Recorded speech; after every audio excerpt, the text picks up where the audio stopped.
මේ වීඩියෝ එකෙන් අපි අනික් කංජි ටික ඉගෙන ගමු. කලින් වීඩියෝ එකෙන් ඉගෙන ගත්ත කංජිත් අමතක කරන්න එපා හොදේ. හරි යමුකෝ එහෙනම් අපි පාඩමට. මේ කංජිය තමයි මයි. එහෙම නැත්නම් සෙන් කංජිය. මේ කංජියෙන් අපිට එක්සෑම් එකට වචන 3ක් එනවා. පළවෙනි වචනේ තමයි මයි.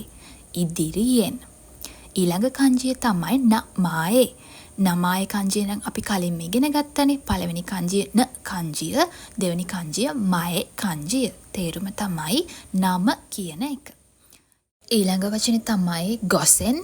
තේරුම පෙරවරු. ඉතින් ඊළඟ කංජිය තමයි කුනි. එහෙම නැත්නම් කොකු කංජිය. මේ කංජියනොත් JFT එක්සෑම් එකට වචන 3ක් එනවා.